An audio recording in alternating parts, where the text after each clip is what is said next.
चलिए, good morning student. आज इस टॉपिक पे अपन लोग बात करेंगे। ये टॉपिक है न्यूरोफिजियोलॉजी से, ठीक है, जिसको अपन हिंदी में बोलना चाहें तो बोल सकते हैं तंत्रिका कार्यकी। ये जो टॉपिक है न्यूरोफिजियोलॉजी, ये टॉपिक आप लोगों को एमएससी प्रीवियस जूलॉजी के अंदर पेपर 4 में जर्नल फिजियोलॉजी है उसमें दे रखा है। इसी के साथ ये टॉपिक आपको बीएससी पार्ट सेकंड ईयर के अंदर मिल जाएगा जूलॉजी, और इसी के साथ 12th क्लास में भी इस टॉपिक का कुछ पोर्शन दे रखा है, ठीक है। तो आज अपन बात करेंगे न्यूरोफिजियोलॉजी के बारे में कि जो न्यूरोफिजियोलॉजी है ये होती क्या है। अब देखो, यहाँ पर आप इसको अगर देखेंगे तो यहाँ पर आपको दो वर्ड का कॉम्बिनेशन देखने को मिल रहा है। पहला है न्यूरो, दूसरा है physiology. Neuro it means related to nerve system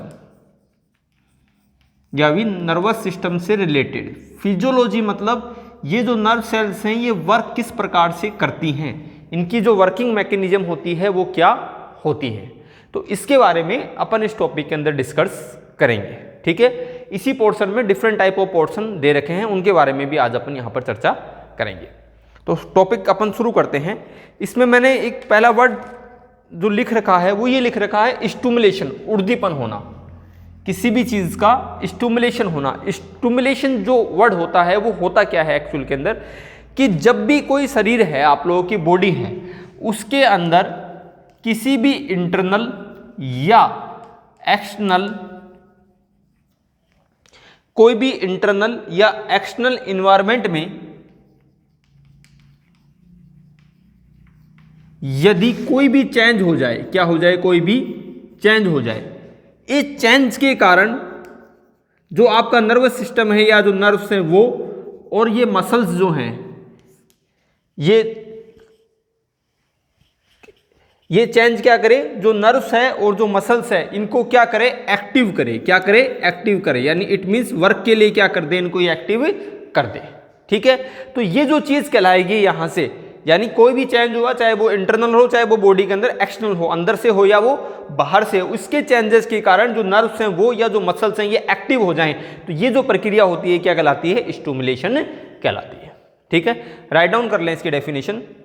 शरीर के इंटरनल एवं एक्सटर्नल इन्वायरमेंट में कोई भी चेंज जो नर्व्स या मसल्स को एक्टिव करने में सक्षम होते हैं स्टिमुलस कहलाते हैं, एवं यह प्रक्रिया स्टिमुलेशन कहलाती है, ठीक है। राइट डाउन कर लो इसको।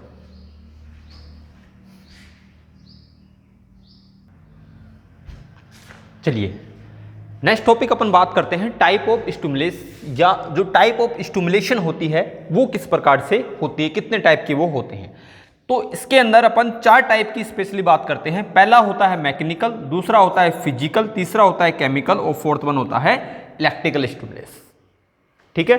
तो फर्स्ट वन आप यहां पे नंबर लगा के लिखेंगे। सबसे पहले मैकेनिकल स्टिमुलस, राइट डाउन कर लें इसमें।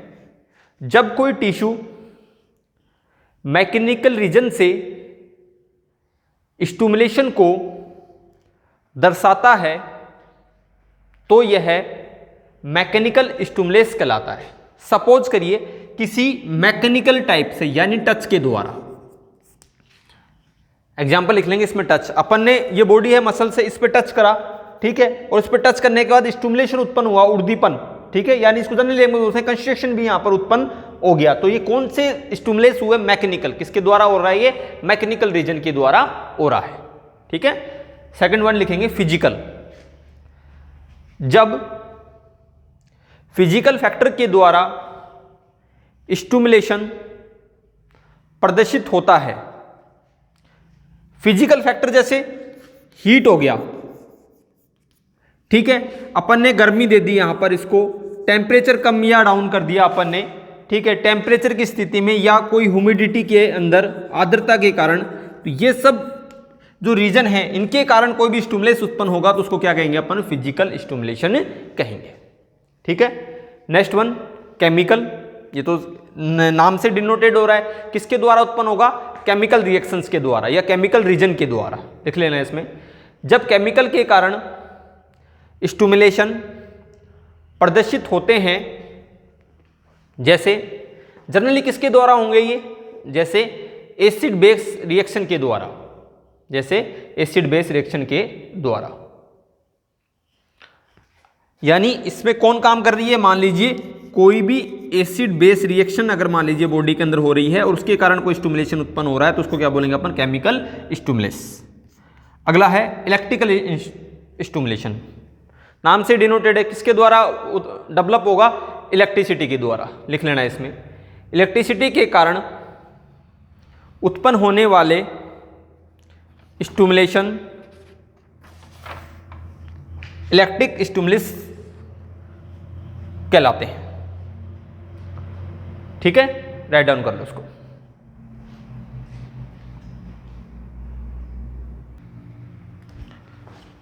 चलिए नेक्स्ट टॉपिक है नर्व इंपल्स। ठीक है, तो नर्व इंपल्स क्या चीज होती हैं। एक चीज अपन को अच्छी तरीके से पता है कि नर्वस सिस्टम के द्वारा एक्चुअल के अंदर जो केमिकली जो इंफॉर्मेशन होती है उसको इलेक्ट्रिकली ट्रांसफर करके बॉडी के एक पार्ट से दूसरे पार्ट में या एक नर्व सेल से दूसरे नर्व सेल्स में ट्रांसफर किया जाता है। तो उसी के बारे में आज अपन यहाँ पे डिस्कस करेंगे कि ये नर्व्स इंपल्स होती हैं कि ये क्या चीजें होती हैं। पहले एक बार इसकी थ्योरी राइट डाउन कर लो। नर्व्स इंपल्स एक प्रकार का फिजिकल केमिकल चेंज होता है, यानी केमिकली कोई इंफॉर्मेशन है और वो किस रूप में ट्रांसफर हो रही है, फिजिकल कंडीशन के अंदर चेंज होता है, जो नर्व फाइबर्स के द्वारा संचरित होता है, नर्व फाइबर या फिर नर्व सेल्स के द्वारा संचरित होता है, ट्रांसफर होता है। नेक्स्ट लाइन में इस कम्युनिकेशन की इलेक्ट्रिकली एवं केमिकली स्टेज होती हैं जिनमें चेंज उत्पन्न होते हैं, परिवर्तन उत्पन्न होते हैं। जैसा कि मैंने आपको बताया, ये केमिकल स्टेज हो गई, ये क्या होगी इसकी इलेक्ट्रिकली स्टेज, जो कि फिजिकल फॉर्म के अंदर डेवलप होती है। नेक्स्ट लाइन में इंपल्स विभिन्न रिएक्शन की चेन है जो कि नर्व फाइबर्स में प्रवाहित होती है, ट्रांसफॉर्म होना। नेक्स्ट लाइन में इंपल्स के संचरण के पश्चात नर्व पुनः अपनी वास्तविक स्थिति में आ जाती है। ये आगे बताऊंगा क्या चीज क्यों आ रही है, किस प्रकार से चेंज हो रहा है। नेक्स्ट लाइन में इसमें O2 एवं एनर्जी का उपयोग होता है। सिंपल सी बात है कि किसी भी चीज को रन करवाने के लिए क्या चाहिए अपन को, ऑक्सीजन और एनर्जी चाहिए, जो कि किसकी फॉर्म में मिलती है अपन को, ऑक्सीजन और एटीपी की फॉर्म में, एनर्जी की फॉर्म के अंदर अपन को मिलती है। नेक्स्ट लाइन में नर्व्स इंपल्स पोलर एवं डाइपोलर प्रकार की होती है। नेक्स्ट लाइन में नर्व्स इंपल्स इलेक्ट्रिकल डाइपोलराइजेशन एवं रीपोलराइजेशन की घटना होती है, जो कि नर्व फाइबर्स के द्वारा संपन्न होती है। ये डाइपोलर और जो रीपोलराइजेशन है, ये आगे बताऊंगा कि क्या चीज होती है इसी टॉपिक के अंदर। नेक्स्ट लाइन में लिखना, नर्व्स इंपल्स में दो इंपॉर्टेंट प्रॉपर्टीज पाई जाती हैं। पहला है मेम्ब्रेन पोटेंशियल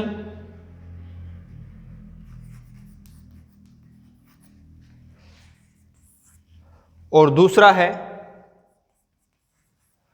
आयन चैनल्स।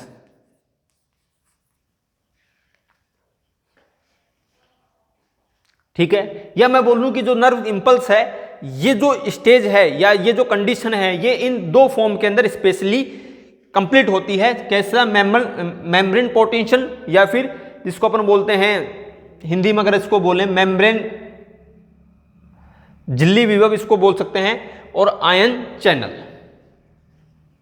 ठीक है, तो इसमें फर्स्ट राइट डाउन करके लिख लें मेम्ब्रेन पोटेंशियल, 1 नंबर लगा के लिखना है इसमें। यह मुख्यतः इंटीरियर एवं एक्सटीरियर सेल में इलेक्ट्रिक पोटेंशियल होता है। नेक्स्ट लाइन में मेम्ब्रेन पोटेंशियल नर्व सेल्स एवं मसल सेल्स के मध्य देखने को मिलता है। नेक्स्ट लाइन में जब कोई पोटेंशियल उत्पन्न या इसकी उत्पत्ति नहीं होती तो इसे रेस्टिंग पोटेंशियल कहते हैं। RESTING, रेस्टिंग पोटेंशियल कहते हैं। नेक्स्ट लाइन में एक्शन मोड में या एक्टिव स्टेज में आयंस का स्टिमुलेशन एवं ट्रांसफर होता है। अतः graded potential GRADED, graded potential एवं एक्शनल पोटेंशियल उत्पन्न होते हैं, जिसके द्वारा स्टिमुलेशन कंप्लीट होता है।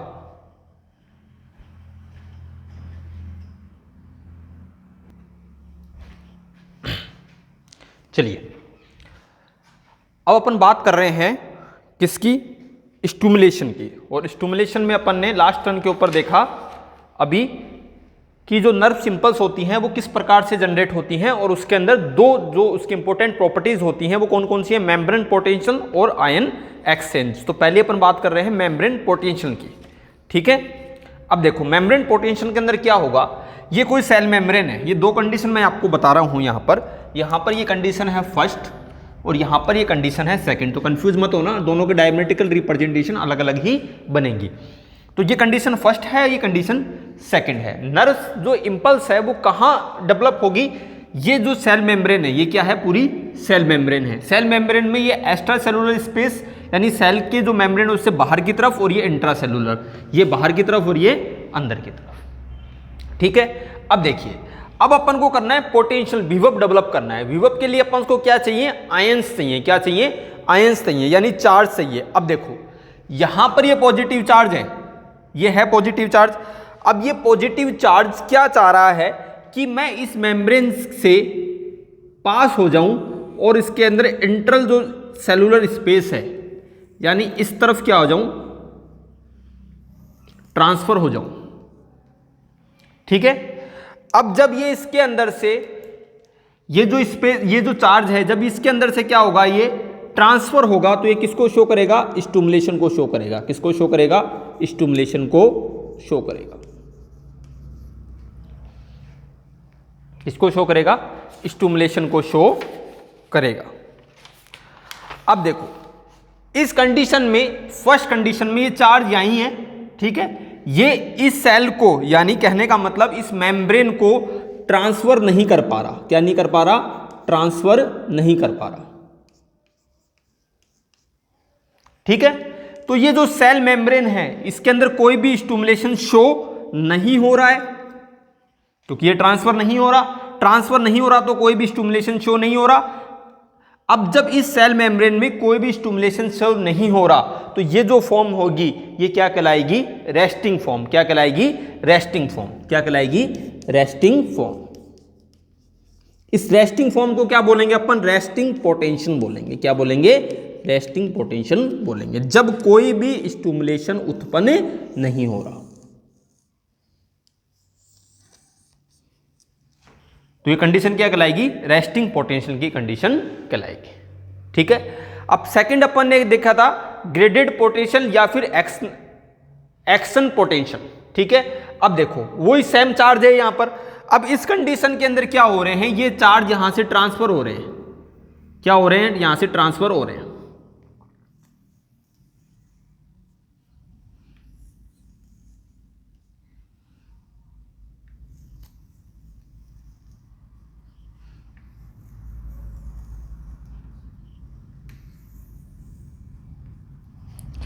तो ये जितने भी जो चार्ज हैं ये सब क्या हो गए, इससे ट्रांसफर हो गए। ठीक है, यानी सेल मेम्ब्रेन के द्वारा क्या हो गए, ये ट्रांसफर हो गए। अब जब ये ट्रांसफर हुए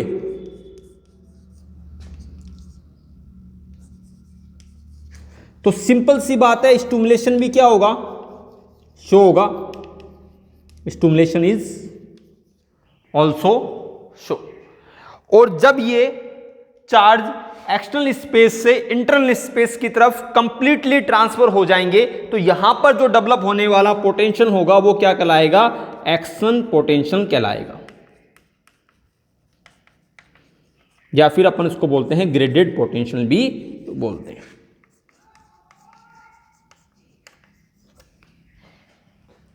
ठीक है, इस कंडीशन को थोड़ा सा अपन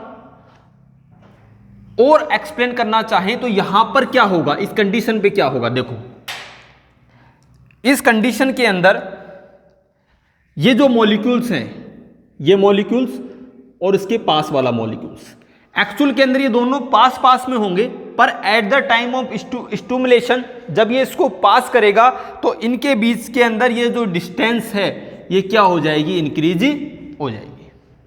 ठीक है, वो मैकेनिज्म आगे बताऊंगा किस प्रकार से इंक्रीज होती है, किस प्रकार से नहीं होती है। तो जब ये डिस्टेंस इंक्रीज हो जाएगी तो यहां से ये जो चार्ज है ये इसमें से क्या होगा, ट्रांसफर होगा।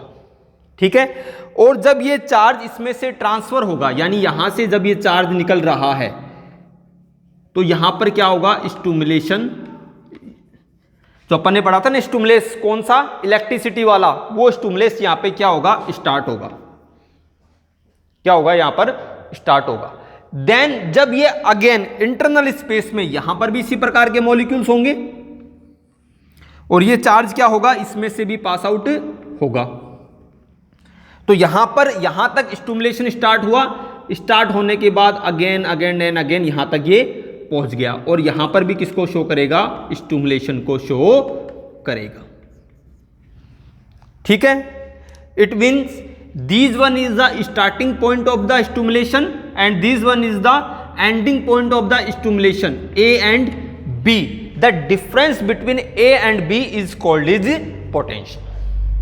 ठीक है, यहां पर कोई पोटेंशियल शो हो ही नहीं रहा क्योंकि ये पास ही नहीं हो रहा, तो उसको क्या बोल देंगे अपन, रेस्टिंग पोटेंशियल बोल देंगे। यहां पर A से शुरू हुआ और किस पे खत्म हुआ, B पे खत्म हुआ, तो ये क्या कहलाएगा, एक्सटर्नल पोटेंशियल या फिर ग्रेडेड पोटेंशियल कहलाएगा। ठीक है, इसको राइट डाउन कर लेना।